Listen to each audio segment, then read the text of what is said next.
पुनर्विचार आवश्यक।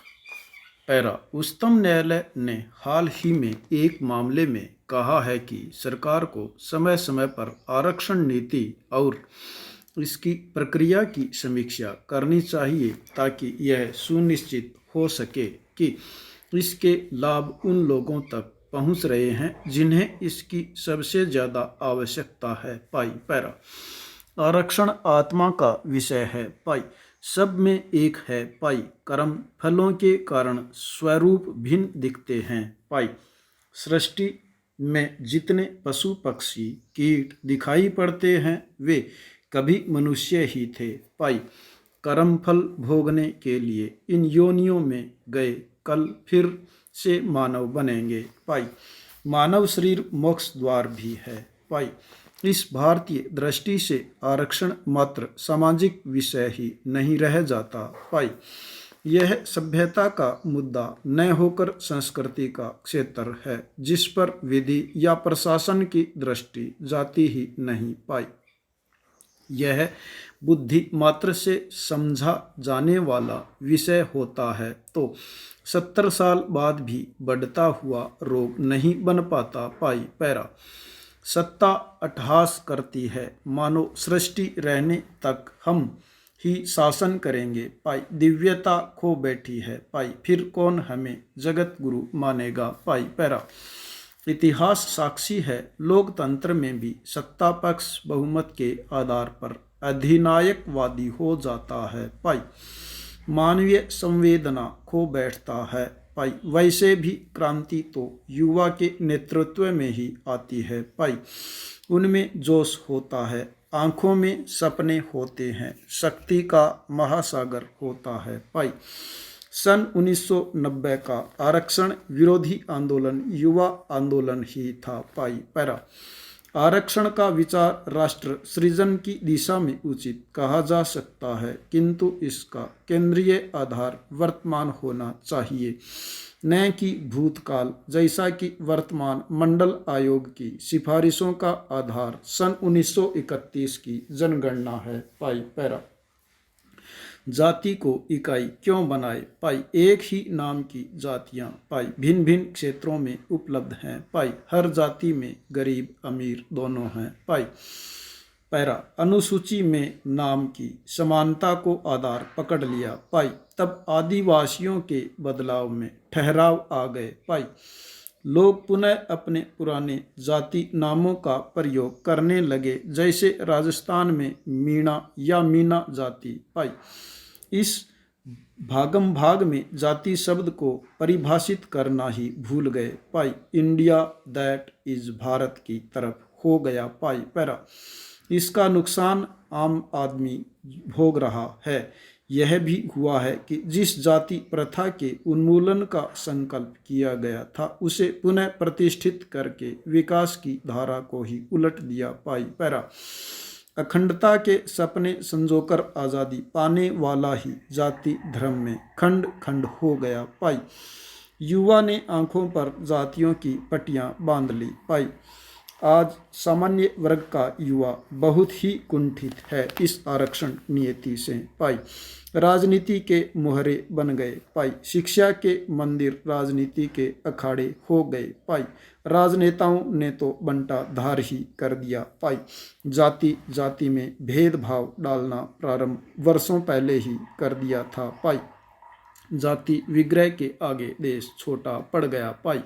यह तो ठीक है कि पिछड़े हुए वर्गों की क्षमता बढ़ाई जाए, उन्हें नौकरी या जीवन यापन की अन्य सुविधाएं दी जाए, पर अवसर पाने के बाद योग्यता के आधार पर ही आगे के फैसले होने चाहिए। पैरा गुजरात का पटेल आंदोलन एवं राजस्थान का गुर्जर आंदोलन इस बात का प्रमाण है कि जाति के स्थान पर समाज के व्यवहार के ढांचे की समीक्षा होनी चाहिए। अब तो यही हुआ कि गुर्जर हो चाहे पटेल, जो आंदोलन करेगा वह आरक्षण हासिल करेगा। बेचारी बहुत सी छोटी तबके की जातियां आंदोलनरत नहीं हो पाती, वो तो आरक्षण से पीढ़ियों दूर ही रह पाएंगी। आरक्षण की प्राथमिकता पिछड़े वर्ग को सहारा देकर मुख्य धारा में जोड़ने की होनी चाहिए। इसमें गलत कुछ नहीं होगा भाई। हर व्यक्ति को अधिकार तो समान मिलेगा भाई। पिछले 7 दशकों में आरक्षण का गुण देश की संस्कृति, समृद्धि, अभ्युदय सबको खा गई है भाई।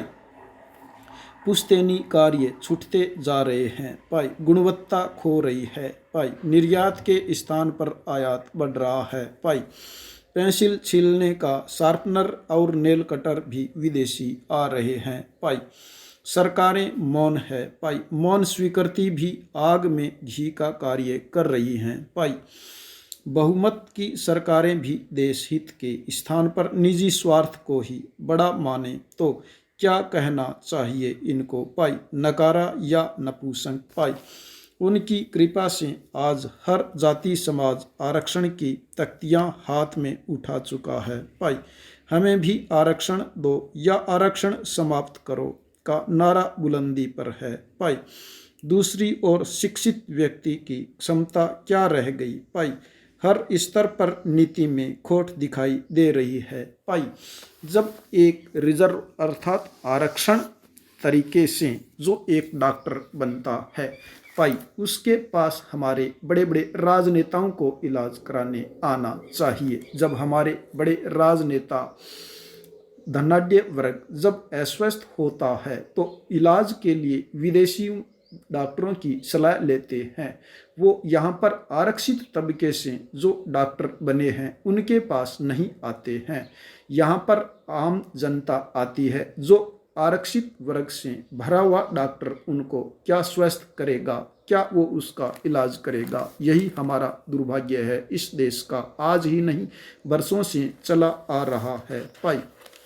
नेक्स्ट, कांग्रेस जनित हालात से मिले सबक के बाद अब सरकार भविष्य में ऐसी महामारी से निपटने की तैयारी में जुट गई है भाई। जब एक रासायनिक शास्त्र का अध्यापक प्रथम वर्ग में राजस्थान लोक सेवा आयोग से चयनित होकर आता है, भला उसके 100 में से मात्र 5 प्राप्तांक ही हासिल हो, लेकिन आरक्षण तबके से उसी की नियुक्ति राजस्थान सरकार को करनी होती है। भला वो कक्षा में जाकर क्या छात्र छात्राओं को पढ़ाएगा। उनकी कक्षा में पूरी जिंदगी कई पीढ़ियां आएंगी, पढ़ेंगी नहीं, क्योंकि जब 100 में से 5 प्राप्तांक हासिल करके वो एक प्रथम वर्ग नियुक्ति में हासिल कर लेता है, उनके छात्र छात्राएं कभी भी इस जिंदगी में सफल नहीं होंगे। यही हमारा दुर्भाग्य है भाई।